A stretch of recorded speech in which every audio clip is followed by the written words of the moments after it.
Good morning, everyone. Welcome, student counsellors, and thanks for taking the time today to attend our webinar on Australian university admissions. My name is David Hackett and I am the Senior Business Development Manager for the Queensland Government of Australia and Study Queensland, and I'm coming to you today from Abu Dhabi in the United Arab Emirates. Today, we're going to provide you with information in regards to the admissions process for Australian universities, which may be very foreign to you, but I believe you'll find it much easier than you may have thought. You will hear from admissions directors from 3 Queensland universities today, which will provide you with an overview of the process for both international students and domestic Australian students who may be at your school. Firstly, I'd like to give you a very brief overview of studying and livability in Queensland and Australia in general. As you can see from the slides, Queensland is situated on the east coast of Australia, and it is known as the Sunshine State, given its fantastical tropical weather. Today, we have speakers from Queensland universities from Brisbane, which is the capital of Queensland, and the Gold Coast, which is a world-famous tourist destination and commonly referred to in the United Arab Emirates as the 8th Emirate, as it is a very popular tourist destination for Emiratis during the UAE summer. Australia is a culturally vibrant and diverse and welcoming country, and Australian qualifications are highly regarded around the world.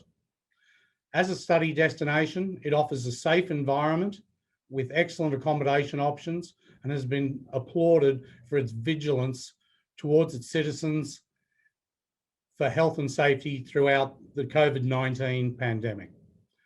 I'm now going to pass over to Ms. Joanna Van, Student Counsellor at the Australian International School in Sharjah in the United Arab Emirates, to provide you a brief overview from a student counsellor's perspective. Over to you, Jo. Hi everyone, good morning from the UAE, even if it's not morning elsewhere. Yes, like David said, I'm the guidance counsellor from the Australian International School in Sharjah in the United Arab Emirates, so just over the border from Dubai. I am from Queensland. I have been here for 3 years, have been in education in Queensland for about 12 years, and prior to that I actually worked at Griffith University. I'm a graduate from Griffith University, undergrad and postgrad, and also have a master's from the Queensland University of Technology. A bit of a plug for a university that's not here, but I'm quite invested in education in Australia, particularly in Queensland. So when I came into my position, I was already quite familiar with the American system of international counselling, but I had a look at how we do things in Australia, and it just seemed to be off the mark a little bit. So that made me curious about how we can fix this. And in any of our chat groups, whether it's on Facebook or in WhatsApp, there's always questions about Australia and how do we get our international students into Australia, and then how do we get domestic students that are returning home. And as we know, with the American system, with the UK system, there's kind of a one-stop fits all. All of our students apply through UCAS or through the Common App, or whereas Australia, it's a little bit different. So it can get quite confusing.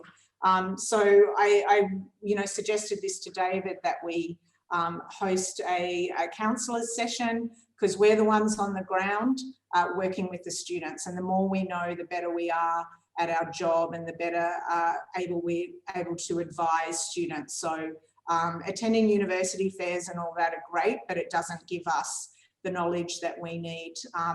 A little bit too about Australia students and how universities work is that Australian students graduate in November, they get their results in December, they get their offers from universities in January, and then they start university in February, depending on the university.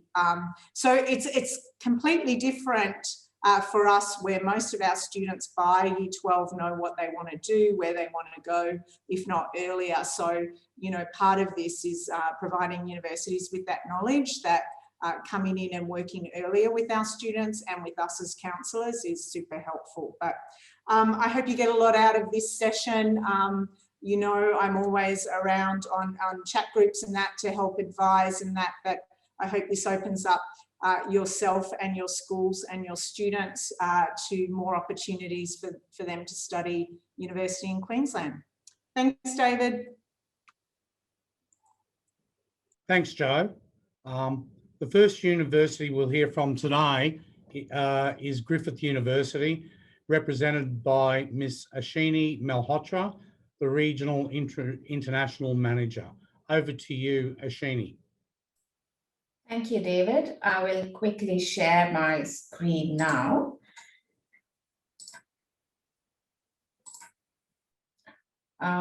Please let me know if you can see my screen, David. Yep, we sure can. Ashini, Perfect. Perfect. Thank you, David. Thank you, David, for organizing this webinar for us. And I've put on my timer so that I do not exceed my time limit. Quickly starting with apologizing on behalf of Ms. Barbara Ann Long, who was supposed to be here today.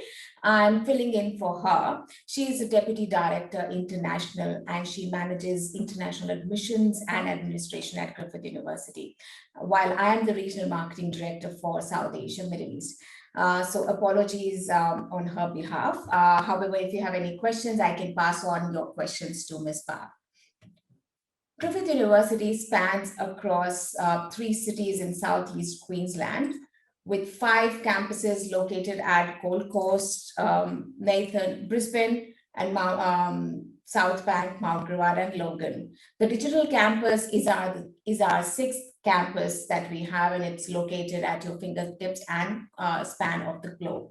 The presentation will be sent to you after the session today. So I've got some links in the presentation that you can view or see after at your convenience after the presentation is over. Griffith University was established in 1975 with 400 students, and now we have 50,000 students with approximately 9,000 international students. We have over 200,000 alumni that come across 130 countries, different nationalities that we have. We offer more than 200 degrees, with more than 100 of those offered online. Of course, COVID has impacted this, and currently students are able to commence their degree programs online and then join on campus when they can. At Griffith, we are dedicated to producing remarkable graduates. Our degrees span a wide range of disciplines and are informed through world-class research and industry connections. These degrees are designed in consultation with the industry and are relevant to the market needs. Next couple of slides will have overview of the admission process that we carry out at Griffith University. I would like to emphasize that it's fairly easy to apply at Griffith University. All you have to do is go on to our degree finder, how to apply.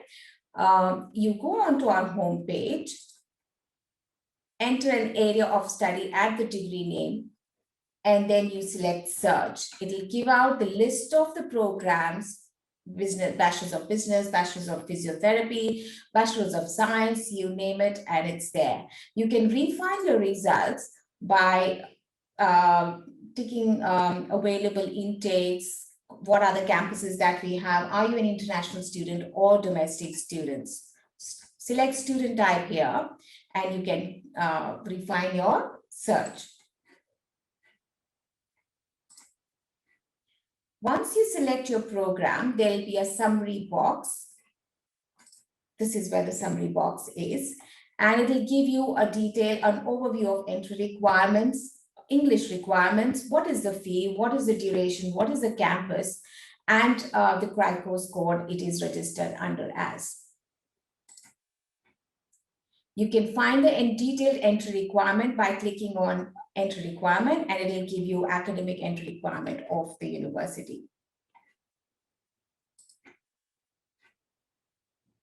If you are a domestic student, you have to click domestic. You have to change domestic here, and it will give you an ATR ranking as to how much would you need an ATR score in order to apply to Griffith University. And you can apply through QTAG if you are a domestic student. I'm not sure what are the boards that you all represent, which schools and which boards, but you would be glad to know some of the boards we do give credit transfers. For IB students, there are some credits available to the students. So for an undergraduate student, if a student is coming through an IB, there are some courses we give credits on to.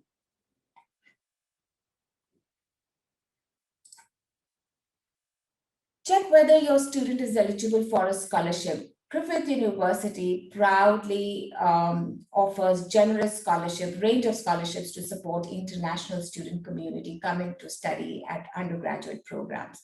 Our scholarship recognizes remarkable students with outstanding academics and achievements and potential to make a positive contribution to Griffith University and the community. If your students click on the international scholarship, country of citizenship, whether commencing or continuing students, you will get the range of scholarships listed out. There is an early acceptance scholarship available for year 2021 as well. So students who can accept their offer letters within 2 or 3 weeks of time, they do get additional scholarship that we offer. Preparing for supporting documentation. What are documentation that we require? It had all the documentation have to be certified, academic results. Now certification could be through notary, through lawyer, policeman, solicitor, justice of peace, or other public notary. So all the documents have to be notarized. You can apply online directly on behalf of the student, or student can visit any registered agent of Griffith University and could apply through them. So you click on apply now, either a student applies online or applies through registered agent. It's fairly simple. It's a step-by-step process, and the application can be completed online by way of attaching documents, and that is received by our admissions team. Assessment time is not more than 2 to 3 weeks. Within 2 to 3 weeks, we come back to you with the decision or the outcome for the application. There are some application deadlines or dates that you can see on the screen. These are just indicative deadlines that we have for applications. Some programs may have different application deadlines that you will have to find out through the degree finder. Once a student applies, he or she can track the progress of their application through the student ID or the study link ID that is generated after the application is being uploaded or submitted. At Griffith, we are committed to helping students reach their study goals, no matter what. The university has responded to the impacts of COVID-19 by adjusting our learning and teaching activities. So there are a range of flexible study options for international students. We recognize that many final exams may have experienced delays and applicants may have difficulty accessing final examination or qualification documents due to COVID-19. We've included the link to the flexible study option for international students in the slide. So you can go through the link and it will give you the details of English language requirements, eligibility, or IELTS validity for, instead of 2 years, we take 3 years, or Duolingo is acceptable now, or any other additional documents we may require for students in order to submit in relation to their application. In case you have any question on application process for Griffith University, please write to Ms. Barbara Ann Long. Either she may reply or she may assign the task to her close associate for her team to reply to you or assist you in any application matter. I think we still have a few more seconds to go. We will be, as and when the borders open, we are ready to welcome our international students on campus. This slide provides you with some information on free airport pickup that Griffith provides to their students coming into the country, all commencing students, not continuing. This is a brief on the accommodation on campus, off-campus accommodation available around Griffith University and within the campus a student can apply for. Griffith University has dedicated support that we offer to international students. Either it's one-on-one or through group support. We also provide English help for students who need additional support in this area. Thank you so much for listening to me. If you have any questions, you can either write to me, David has my contact details, or you can write to Ms. Barbara and Long for any admissions related inquiries. Thank you so much. Was I? Yep. Thanks, Ashini. That was great. Just for everyone's information, we're going to be sending out all of the presentations today with contact details. So once you review those and you have any questions, you can contact the people directly. And then if you have other questions, we're actually going to be sending out a questionnaire to find out what you'd like us to present in potential future webinars, other information, specific topics. If you'd like us to present, particularly universities, present to your students, we're more than happy to do that. Next up, we're going to hear from Bond University on the Gold Coast, and we have Miss Joanna Muldoon and Miss Julia Hoon representing Bond. Over to you, Jo. Thanks very much, David. I'm just going to share my screen.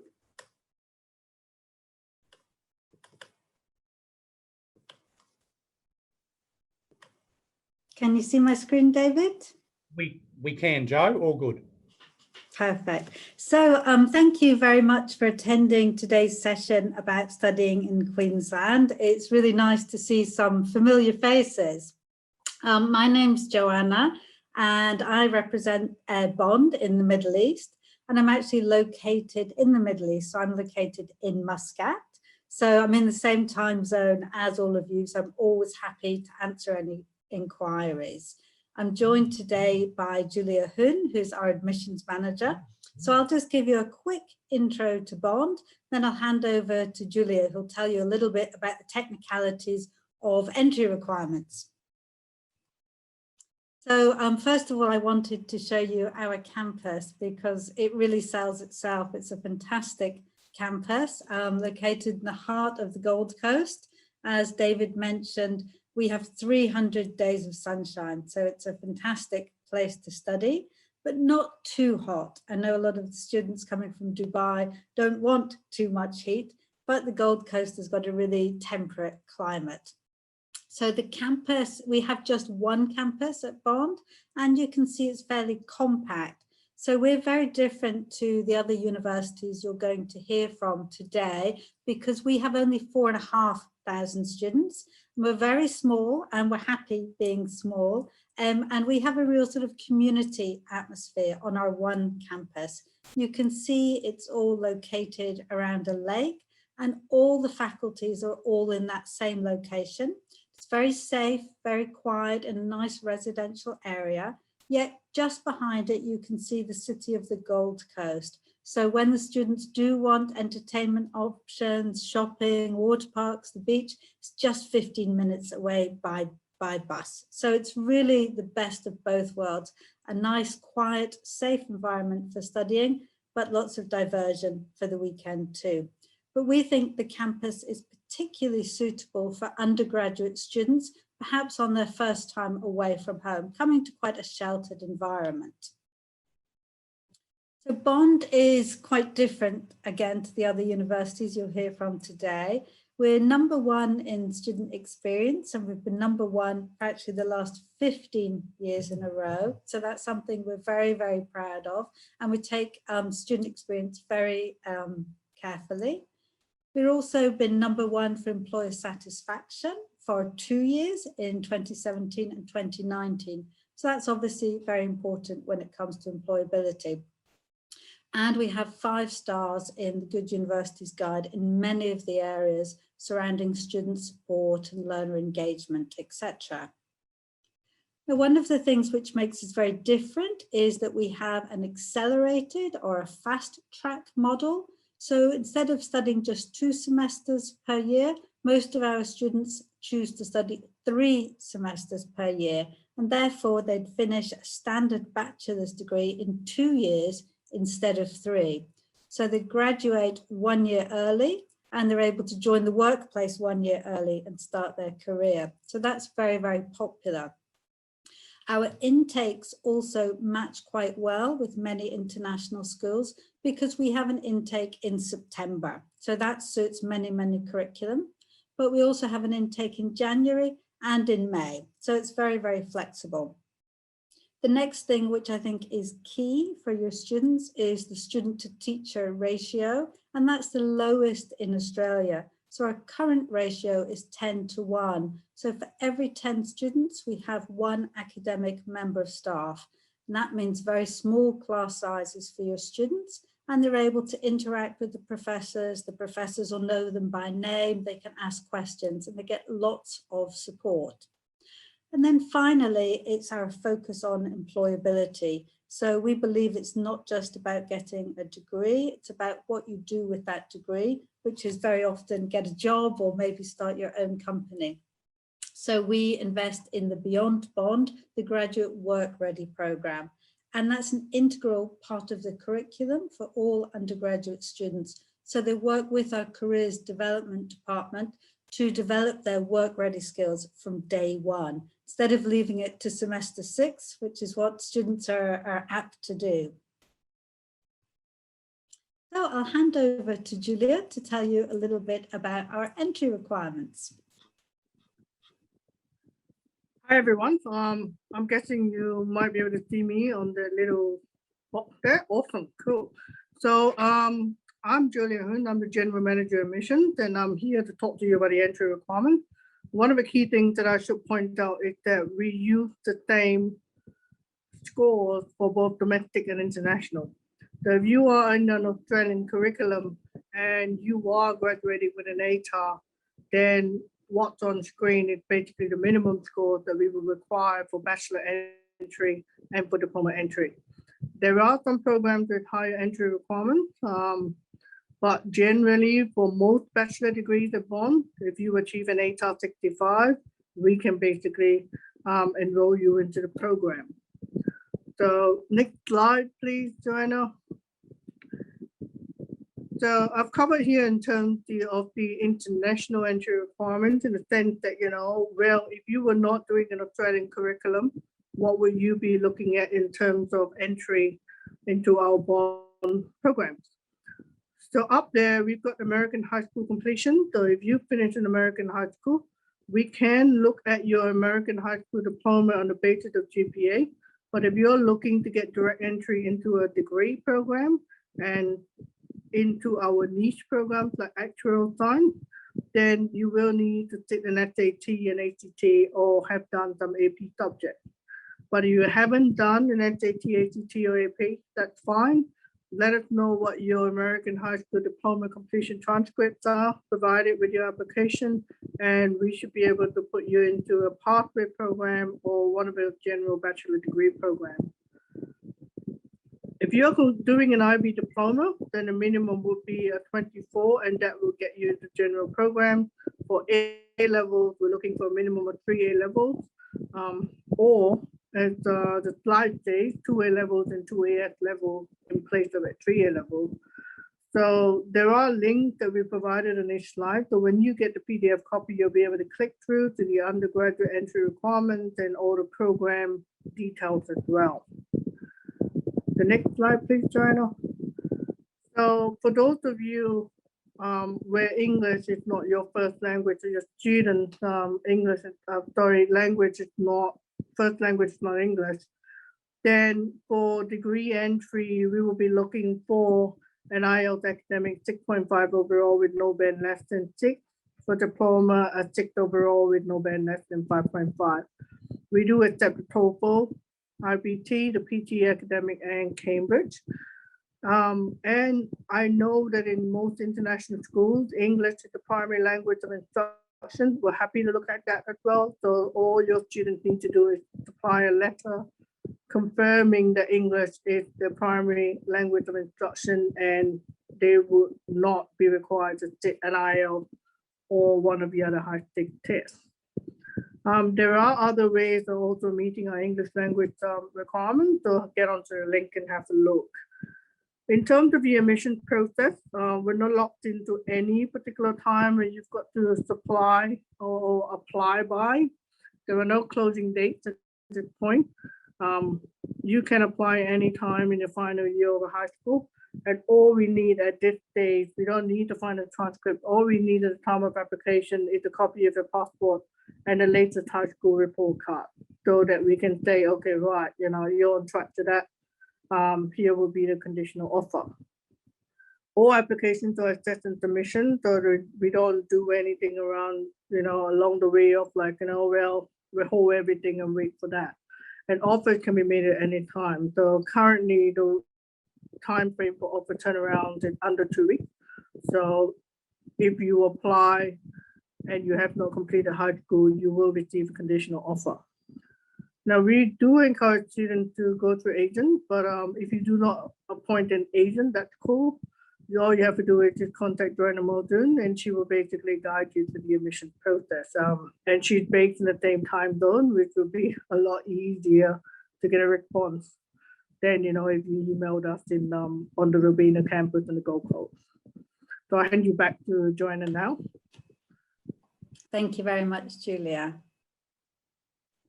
I just wanted to highlight some scholarships that your students might be interested in. We've got lots of different scholarships, but an important one is the Undergraduate Excellence Scholarship, which is up to 50%. We have Standout, which is 25%.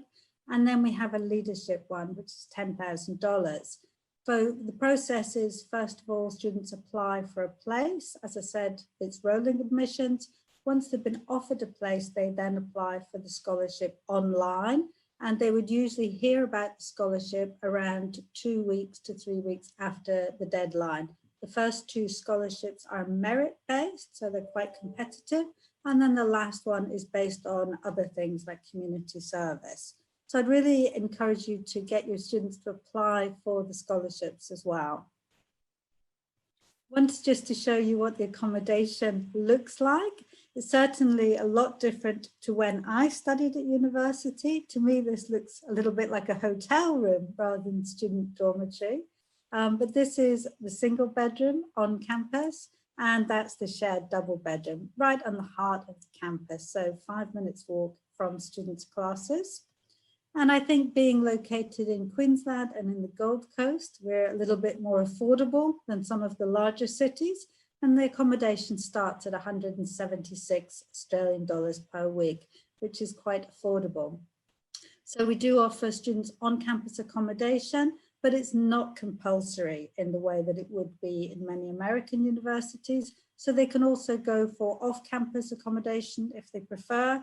They can go for an apartment, studio room, or a homestay family. So we're very flexible about accommodation options. I also thought I'd mention that there's prayer facilities located on campus if you had any Muslim students, and we also have halal food served in the cafeteria. I know that sometimes students ask about those things. So that's all we've got time for today. But as I mentioned, I'm here in Muscat, so please get in touch if you have questions. That's my email address and also my WhatsApp number. I'll hand you over to David, but please get in touch. Thank you. Thanks, Jo.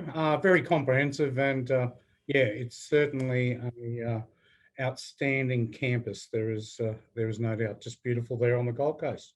I'm just going to mention we're going to have a Q&A session after our next speakers from University of Queensland. So if you've got any questions, please put them in the Q&A and the chat. Thank you very much. And also, just to clarify one thing, when our speakers talk about domestic students, we're talking about Australian citizens. So if you have Australian citizens in your school, they are regarded as domestic students from an Australian perspective, even though they may be expats living overseas. So just a clarification. Next up, we're going to hear from Mr. Ian Glidden and Miss Emily Duckett from the University of Queensland. Over to you, Ian. Thanks very much, David, and hello everyone. Good afternoon, good morning, wherever you are. My name is Ian, as Dave mentioned. I'm from the University of Queensland. I'm a Senior Regional Manager from Middle East and North Asia. North Asia is rather confusingly Taiwan, Japan, Korea, Russia, and I have a few orphan markets as well, like Turkey. But anyway, I'm joined by Emily Duckett, who's an International Admissions Officer here at UQ. I'm going to give a brief overview of UQ and then hand over to Emily to go through some of the admissions processes.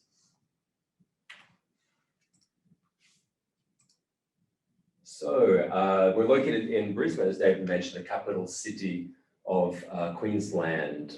It's one of the nicest places to live, in my opinion. Great city, about 2.5 million people, very multicultural. Got the river running through. You can get around by a ferry. UQ has 3 campuses. The main campus here in St. Lucia in Brisbane. We have Hurston in the city centre, which is the medical school, and then we also have at Gatton, about an hour west of Brisbane, we have our veterinary and agriculture schools out there. But the main campus here in St. Lucia is where the majority of our students study. So as David and I think the other speakers have mentioned as well, it's a great place to live just because the weather's so great. So we get about 300 days of sunshine a year. See the average temperatures there between 21, 28 degrees, not too hot in the summer, nice and warm in the winter. And like I said, very multicultural city as well, 28% of residents born overseas.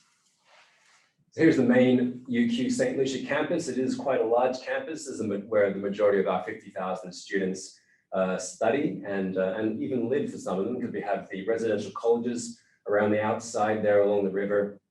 Then we have a ring of research institutes. We are a very research focused university.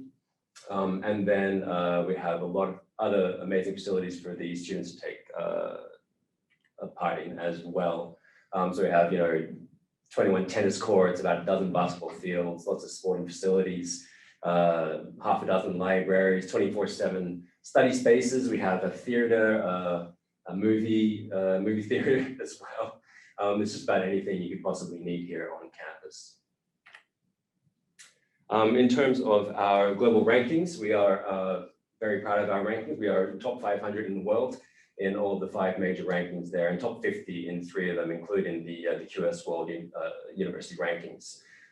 So I have to include this, otherwise my marketing team gets very annoyed at me, but we are very proud of our rankings.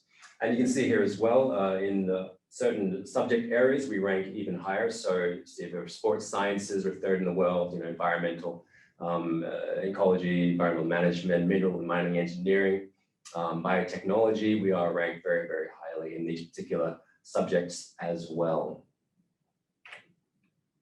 So here are just a few images of St. Lucia campus. You can see the sandstone buildings there. The group of 8 universities here in Australia, the oldest universities, the highest ranked universities in Australia. They're also called the sandstone universities because a lot of the buildings are made of this lovely sandstone there. You see a few images there from around the main campus. Like a Bond, we have a little lake there. And yeah, it's just a great place to study, great place to relax for your students. As I mentioned, we do have accommodation on campus. So we call them the colleges, these residential colleges. They would be your dorms in an American institution. But we also have a group of off-campus providers and private accommodation providers here in Brisbane, quite a lot of them, in fact. We do also provide support for students that are looking for accommodation, private accommodation, for example, share houses, your rentals, things like that, and provide support all throughout the process as well. We do guarantee accommodation to international students. So if your students do need help, we will be able to find them someplace to live. And speaking of accommodation, we actually are building right now a brand new student residence here on campus. You see the architect's image here. It's not quite there yet. I think the foundation, a few levels are up already, but we don't have any proper photos yet. But you see there are 16 floors, 610 rooms. Each room will have its own bathroom, lots of shared spaces. They say it's a master chef style kitchen. So there's a big kitchen where the students can cook if they want to. I heard a rumor of a pool, but I haven't got confirmation of that yet. And 24/7 support and security as well. For our schools located in the Middle East, for the Muslim students, we also have a multi-faith chaplaincy here at the St. Lucia campus. Again, it's a very important place for our Muslim students here at UQ. I see them every time I walk past, getting ready for their daily prayers, coming in and out of the chapel. There is a prayer room there that can accommodate up to 300 people, as well as chaplains who can provide faith leadership as well, and counseling as necessary. All right, so I might just hand over to my colleague Emily now, who's going to run through some program information and how to apply to UQ. So, thanks, Emily. Right. Hi everyone, thanks for having me here today. I'm just an admissions officer, so I'll be the person assessing applications. So thank you for inviting me today. I'll go through the first few slides a bit quickly because this is similar for many universities. You'll have a link there for the program information. That gives you an idea of how you'll find the program information. If you just use the search function on the home page, type in what it is that you're searching for. I recommend that you'll see there's an undergraduate and postgraduate that you can filter by, which might make it a bit quicker for you if you just click the undergraduate button. When you find the program that you're interested in, you just click on that program and it'll bring up additional information for you. If you have a look at the entry requirements here, you'll actually be able to search by what the entry requirements are for the individual programs that you're interested in. If you, in every country that you pick, you'll have IB and A levels as options, but let's say if you pick USA, you'll have the SAT, the AP and the ACT come up as well.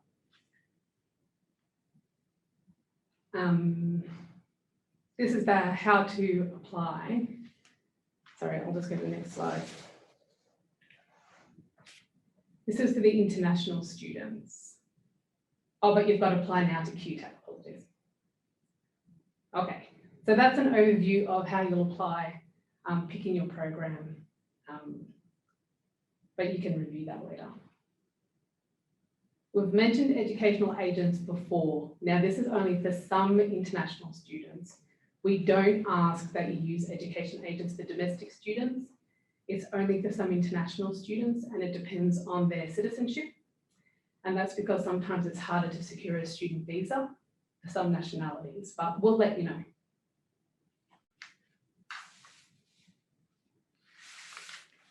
Okay. If you're a domestic student, you need to apply through QTAC. So please don't apply directly. There's a link there.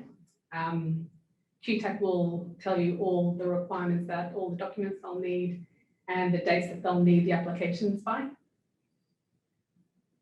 This is the timeline, and this is what I wanted to focus on for the student counsellors out there. So what, from an admissions point of view, I would really like to see that we receive applications at least a year in advance. So for quota programs, it's really important that we receive these well ahead of time. A student is more than welcome to change their mind into which program they want to apply for. So if they do change their mind, that's perfectly fine. When you're applying, all we need up front is photo identification and to know what curriculum they're going to graduate the high school from. So if you upload a copy of their passport and a letter to say, I will be completing the IB, that is the least amount of information we need to give a conditional offer. Now, on that conditional offer, we will have everything, every document that we'll need for the student to accept that offer.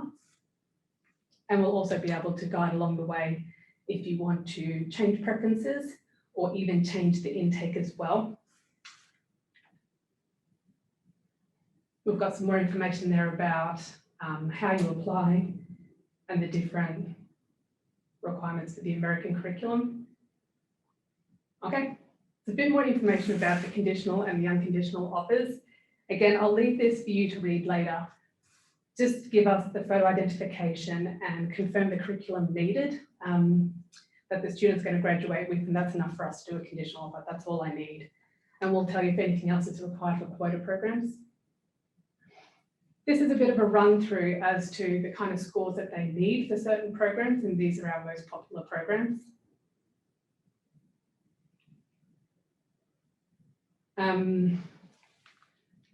So a few of these, you'll notice that there's additional requirements. So a situational judgment test is needed for something like the veterinary science honours. Again, if you are applying well in advance, we can still issue a conditional offer, and as a part of condition on that offer, we'll let you know that these additional tests are required, and we'll provide you a link on how to complete those additional tests. Here's a list of the quota programs, and these quota programs are done in slightly different ways. Some of the quota programs are first in, first served. So that is the first students who get unconditional offers and accept their offers are accepted into the program and meet that quota. Some of these are competitive. So even if you apply well in advance, your application may be put on hold and you're competitively ranked against one another. Then only those that meet the final cut will receive the offers. Back to me. Thanks, Emily. Just before we finish up, I just had a quick couple of slides to let you know about, we're actually, UQ is running some professional development workshops coming up in March and April for international school counsellors.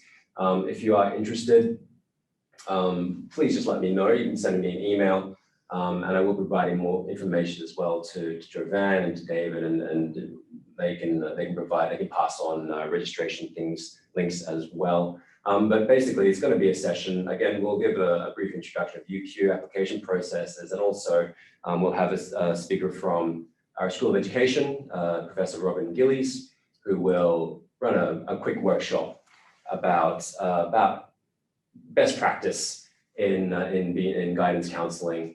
So you can see a little bit of a synopsis right there. But like I said, if anyone's interested, please just contact me and I can provide further information closer to the date. That's it from us, David. Thanks, Ian and Emily, and that's certainly a great offer from UQ, which is obviously a highly ranked university. I'm going to introduce my colleague, Lee Arnold now, who is going to do a summary of our Q&A and put the questions to the respective panelists. Yes, over to you. Thank you, David. So we've had a few questions coming in. First of all, we have had someone interested in the workshop. So I'll just let you know that we will be sending out all of these slides to everybody's email addresses, and that will have all of the contact details that you require in order to contact any of the universities directly. Now, one of the first questions that I've had is, what is QTAC? If somebody would like to explain, please.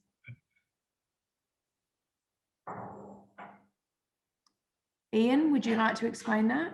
Sure, no problem. Yeah, so QTAC is the Queensland Tertiary Admissions Centre. So it's basically the organisation here in Queensland that basically decides which, for Australian students, where they go. So Australian students will apply to QTAC to get into university. They'll sort of have a few different programs with universities, perhaps, that they're trying to get into.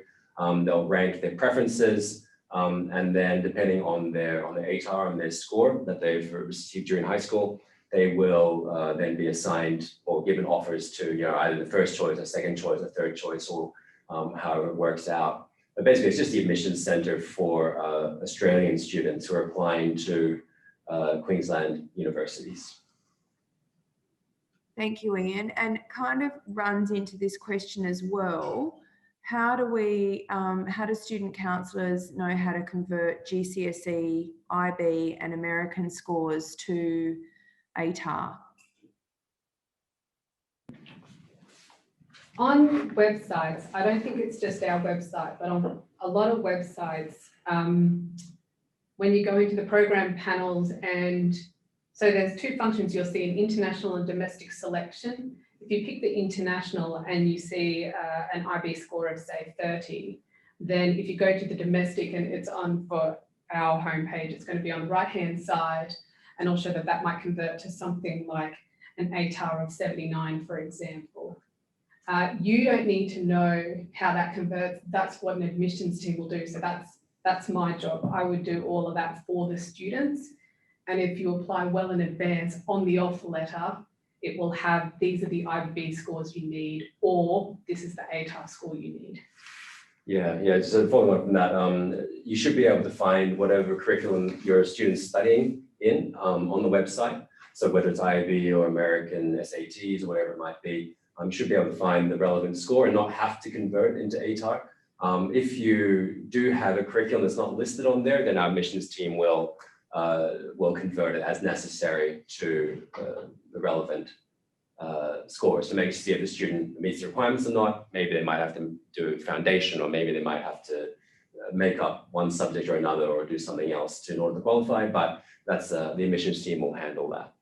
Also, when applying for our application system, you can pick up to 3 programs. So I'd strongly recommend that a student would pick their most desired program, second desired, and maybe the third one is a lower ranking program if they just absolutely want entry into a certain university. Leave that as your third preference, and then if they don't meet the first 2, they're automatically assessed for that last option.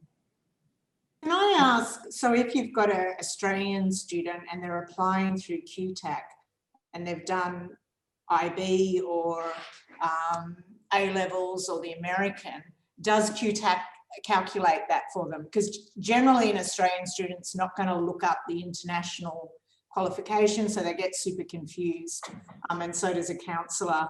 And then they don't apply through the website, they apply through QTAC. Does QTAC pick all that up? How do they submit their what they're studying? Yeah, absolutely. QTAC will pick all of that up. They will convert it to the ATAR, and they'll even go as far to say you met for this university or you didn't.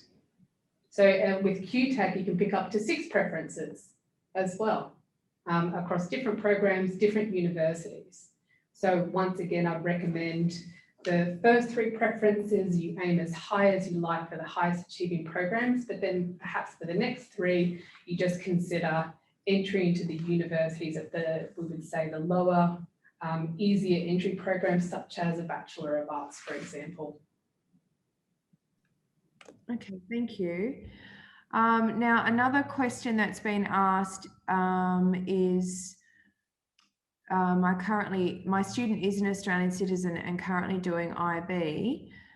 Does she need IELTS? And I think that would be a good question to answer, not just from an IB perspective, but also if you're studying British or an American curriculum. Can I have Jo Muldoon, could you please answer that one? Yes, sure. Generally, I think Julia mentioned it, but generally for many of the students who are studying at an international school where they are doing curriculum like the IB or the A-levels, we'll be happy just to accept a letter from the head teacher or from the saying that the student's been at that school for a certain duration and that all of their studies have been in English. And then we wouldn't require the IELTS for those types of students because they've been educated fully in English. Great, thanks, Jo. And another question was, do universities assist with a student gaining a visa? Ashini, would you like to take that one? Yeah, surely. If the student is applying directly, there's a lot of support that we extend to the student in order to apply for visa. But how it depends on the nationality. For example, a student coming from Pakistan may need a greater help than a student coming from UAE. If students coming from Pakistan, then we would recommend to go to an agent because they have length and breadth of experience of applying for visas. So depending on the nationality and the high risk region or countries they are coming from, we would recommend. If they are coming from UAE, it's very simple and they can apply for visa on their own as well. However, for further documentation, we recommend that they use agent at certain level, not for a complete application, I would say. Thank you, Ashini. And this one kind of plays a little bit into the question about do they need English? Somebody's asked about bridging courses and when might a student require a bridging course? Ian, do you want to answer that one? Sure, yeah. Just to clarify, because we have, say, a bridging English program for students who don't quite meet the English language requirements, for example. But other bridging courses might be if the student doesn't quite meet the Queensland Year 12 sort of exit requirements or so the entry requirements for the university. So say they might have to meet certain maths or English or science prerequisites in order to get into certain programs, and they may need to make up those courses. But Emily might be able to, yeah. For academically, there's a lot of bridging options, but it depends what they need it for. If it's because the overall grade requirements weren't met, then we would first try and offer a different bachelor program, perhaps with a lower requirement, and the student can then change their bachelor program once they've studied here at UQ for a certain amount of time, if that suits. Foundation program is an option as well, so that's there.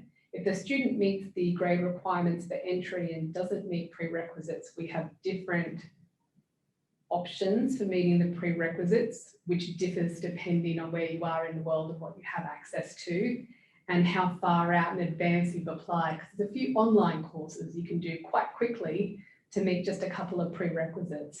But if the students applied last minute, we would look at other options as well.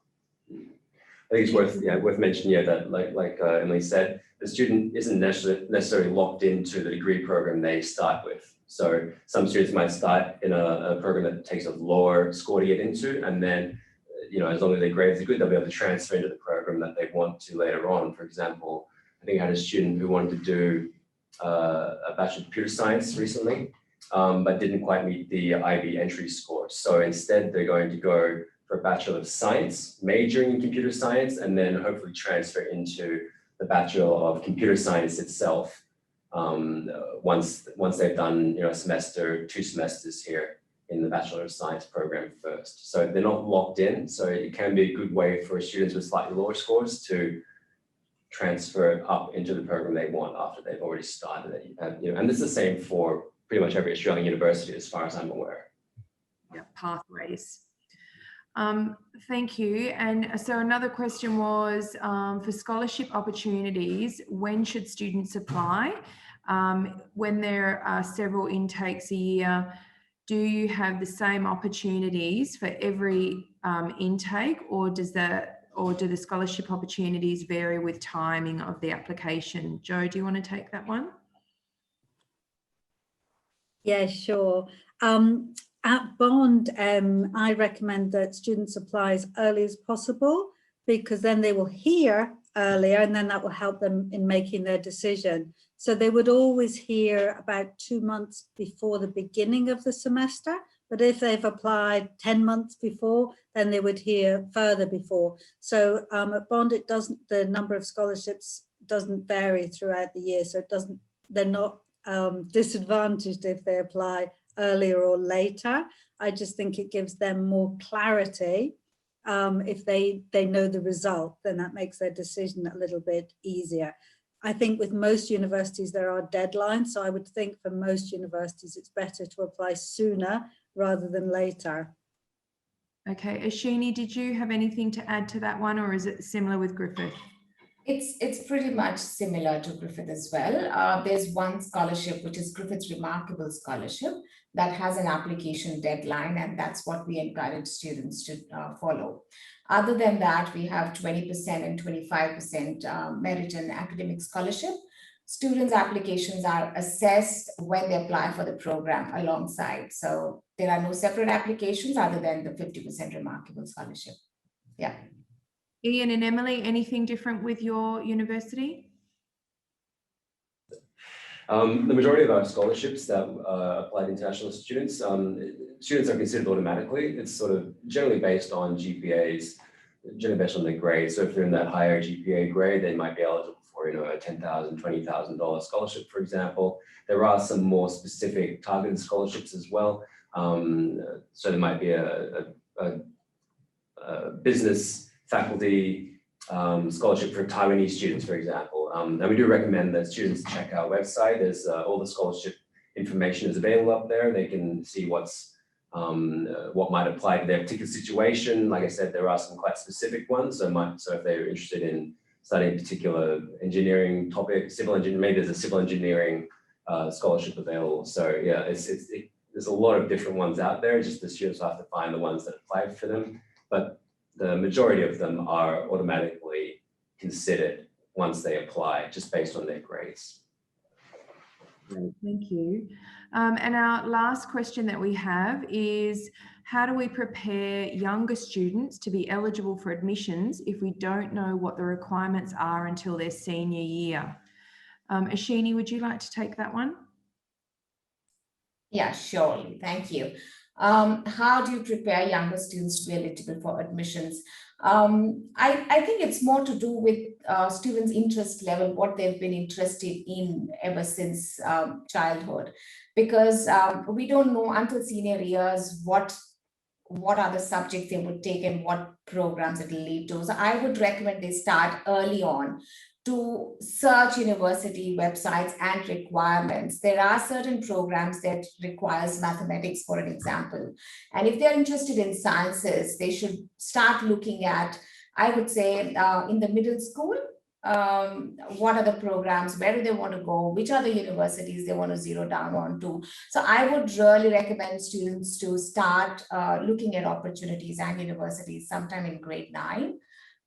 That's the right age to start looking at subjects and the programs. And that's when you can prepare what are the subjects that you eventually want to take in senior year to be eligible for programs further on.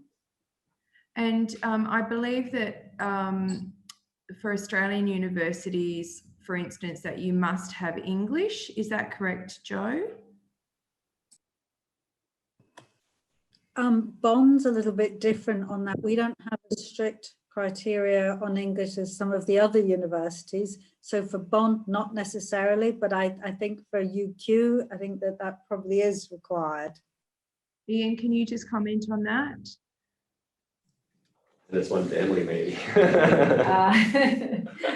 We have wonderful and varied English requirements and many, many different ways, very specific ways to meet those English requirements. And there is a very, very long policy stated on the website to outline in great detail how you can meet these extended English requirements. The best way is you apply for the program, and the condition on the offer will state exactly how to meet the English requirement based on the qualification you're studying at the time. So if you're studying IB, it will very clearly say, this is what you need from the IB to meet English. If you're doing A-levels, it'll state the same. It'll also give you a link to that English policy website, but it's quite the read. Yeah, I wouldn't recommend trying to go through that. But that's okay. Any questions? That's what the admissions officers are for, so we can navigate all of that throughout the application process. Oh, thank you so much. And I'll just mention lastly that someone has made a great suggestion that can we look at doing a Facebook group for university entrance questions. So I think that we might look into the possibilities of that and set that up so that it's easy for student counsellors to be able to make contact and have their questions answered.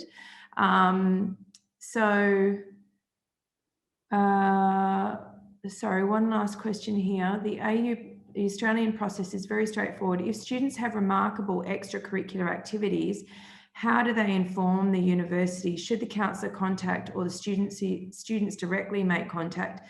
And I'll just add, is that even necessary, and will that have any impact on their getting into university or being accepted? Ashini, would you like to answer that first? Yes, Lee. For Griffith University, extracurricular activities remarkably well is useful when a student's applying for Griffith's Remarkable Scholarship, which is 50% of the entire duration of the program. So that's where it is necessary, and they can actually mention that while applying for the scholarship. Applying for a program, it may not be necessary, like you rightly pointed out, whether it's necessary or not. Not necessary in terms of application, but yes, for scholarship it is. Jo, do you want to quickly comment on that as well for Bond? Yeah, I think what I found quite interesting is that Australian universities are very objective in terms of their admissions. So I think they wouldn't necessarily consider that when it comes to entry, because entry is on academic grade. But yes, I think a lot of universities will look at that when it comes to scholarships. So I think a lot of universities have that as part of their application form. A student can add an SOP which would contain that kind of information, or if it didn't go on the application, it would certainly go on the application for a scholarship. So as Ishini said, not necessarily relevant for admission, but definitely for scholarship opportunities. Great. Ian and Emily, anything that you want to add or similar? Yeah, same with UQ. It won't have any effect on the application process for the degree, but yeah, first kind of scholarships, it may be useful. Lovely. Well, that is all of our questions. So I'll just hand you back to David to finish off for today. Thank you. Thanks, everyone. I'd like to just thank all of our speakers today, firstly, and all of the student counsellors who attended. Just something I wanted to make you aware of. Study Queensland, we're looking at hosting our inaugural International Student Counsellors Conference in October 2021, which has now had to be deferred due to the COVID situation.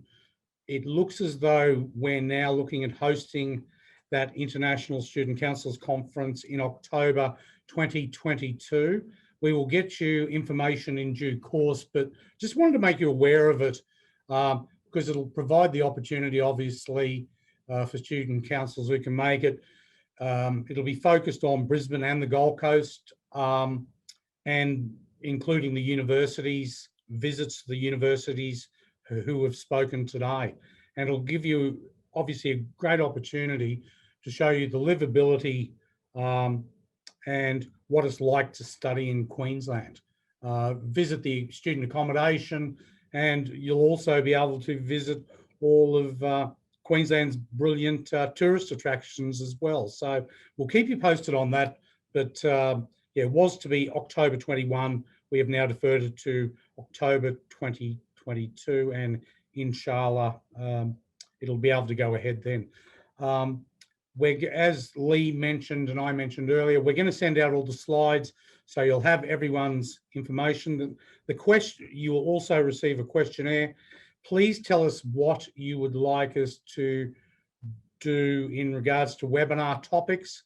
We're here to provide information and to help you. And thanks for your time. And that's it from me today. And thank you very much for attending. And please consider Queensland and Australia as a study option. I don't think you'll regret it.